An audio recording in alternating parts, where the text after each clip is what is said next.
The Batman Arkham games are dead. This is not a claim that I'm making. This is not a claim that anybody else is making. In fact, the reason I'm making this claim is because specifically the creator of the Arkham games himself resigned to the fact that they were ending the trilogy. In fact, let's listen to this interview from 2014 that was at the cusp of the release of Arkham Knight. And you're going to hear from Stephen Hill himself. So why end the trilogy? Why end Rocksteady's run with Batman with this one? That's a good question. I mean, we've been working on it for, I guess, probably 8 years now, and it's a long time to work on it. And we kind of feel like, you know, this is the natural end for the story. It feels like this is a good place to do it. You know, we really want to kind of go out in style and do something really special, and this feels like this is the way to do it. And bringing in the Batmobile is kind of really something big and dramatic. And you know, thankfully, you know, Warner gave us the time and the investment to actually be able to include the Batmobile in the game, and so it felt like the right time. You do realize the entire studio is decorated with Batman stuff, right? You do recognize that the entire studio is decorated with Batman stuff, right? Even the interviewer themselves had to actually ask that cynical question, or at least sarcastic question, however you want to put it, because they probably could not fathom how such a great set of games, a representation of what superhero games could ever be at that time, was getting pretty much diminished. In fact, if I fast forward to the 1 minute and 21 second mark, you're going to see that Stephen Hill almost made a Freudian slip by saying that the franchise was over. But he said and then he stopped with that first consonant. And then he said the series or something like that. He exchanged his words. In fact, this interview is a harrowing blow to what a lot of Batman fans had actually or would have thought that they would see later down the road.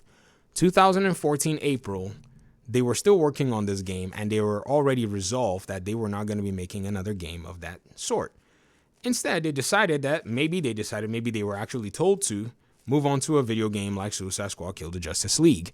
Now, I don't really know what this game is going to be about. We only have the information that we have. 4-player, AI-based. You can have people jump in a multiplayer co-op session, whatever it is. This is pretty much the extent of what we know about the game. But I'm hoping that this game is actually going to stick with the tenets that are core to what their Arkham franchise and Arkham games were able to represent. I doubt it, though. The way the game seems to me, it seems like a corporate mandate more than anything else. I know some of you are looking forward to this game, but let's be realistic right here. The hordes of enemies, they really give me a whole different vibe. I can't help but shake it that this game was probably designed for max monetization.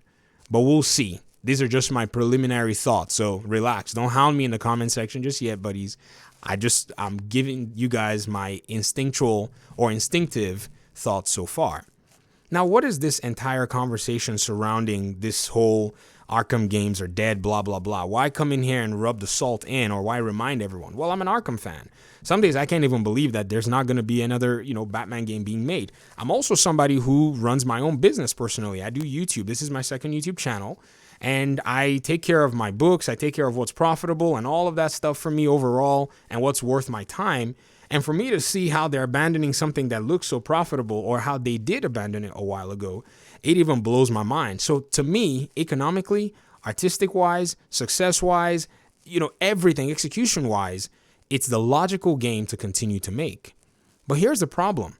I see a lot of people holding Warner Brothers Games Montreal to that expectation, like they are the ones who made the Arkham games. And they come out with Gotham Knights, and that's all they can think about. Ladies and gentlemen, your game died in 2014. Literally, a knife was put through it by its creative director. And artists are a very interesting ilk. For those of you who know artists, sometimes they can get bored, especially people who are creatives who get bored about something that could be the greatest thing on earth. And just the fact that it's not giving them the joy and the challenge or the satisfaction, that thing is over. And here we are with another game that I feel was another corporate mandate, if you guys were to actually let me be honest with you. And the reason I think it was a corporate mandate was because of another almost Freudian slip by the creative director on this space. There was an interview that he actually did with comicbook.com or something during the San Diego Comic-Con. And the first answer to a question of his was, when we were given the mandate to make this game, in quote, I can quote that because that's what he said.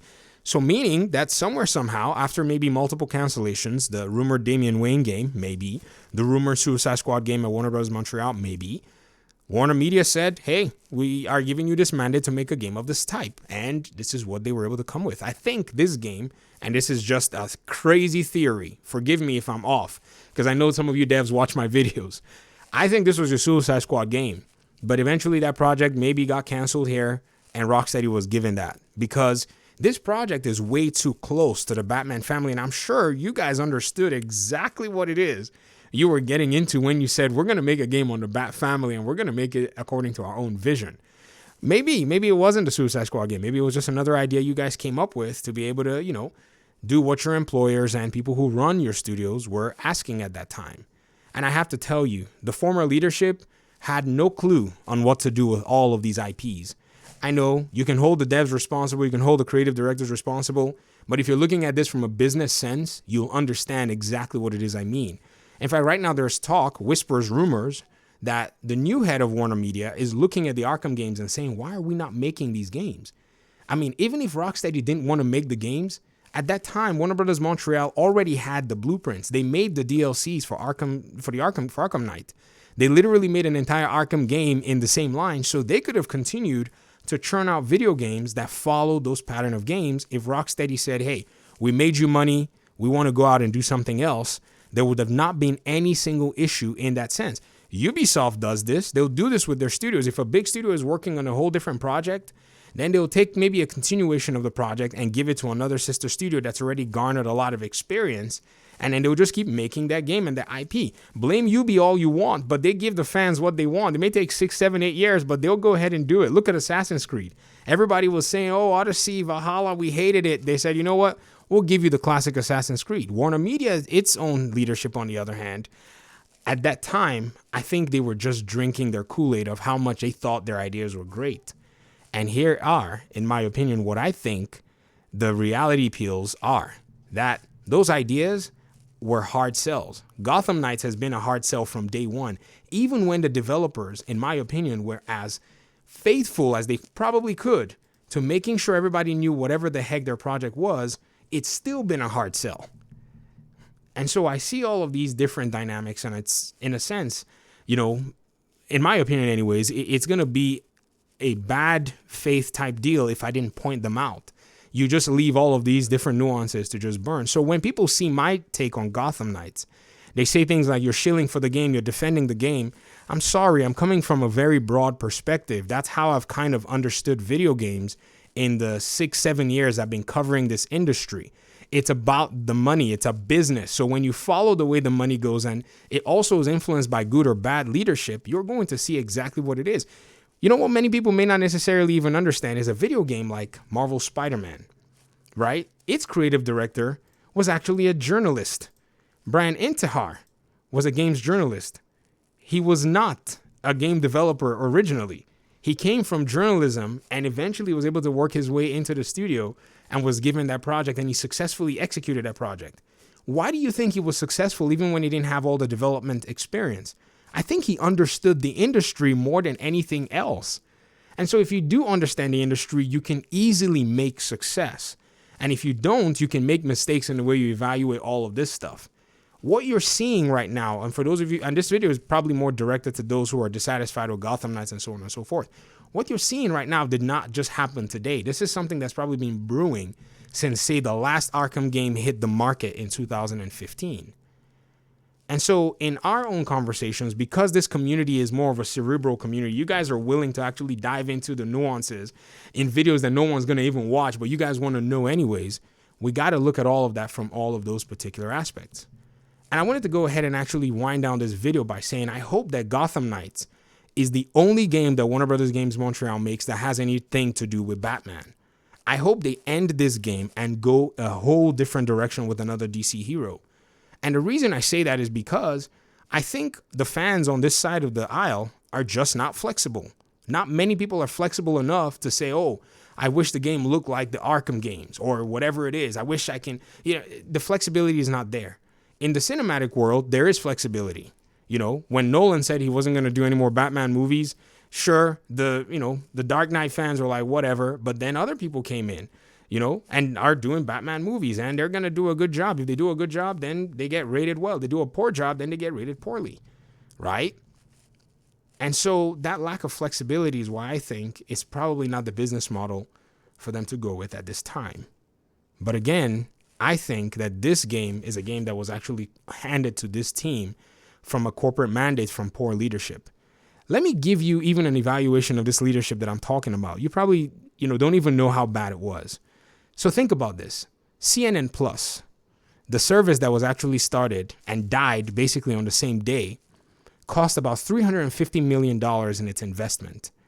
The person that was in charge of the CNN Plus project was actually the person that was over Gotham Knights and Hogwarts Legacy. Did you hear what I said? The leadership that was in charge of CNN Plus was the same leadership over Hogwarts Legacy and Gotham Knights. I once asked a 14-year-old, I said, if you were sitting in a meeting and everybody said, let's create a subscription service for CNN Plus, what would you have said? The 14-year-old, was 13 or 14 at that time, the gentleman, he said to me, I'd have told him CNN is going to be a waste of our money. A 14-year-old could decipher that, yet somebody who got the job could not even figure it out.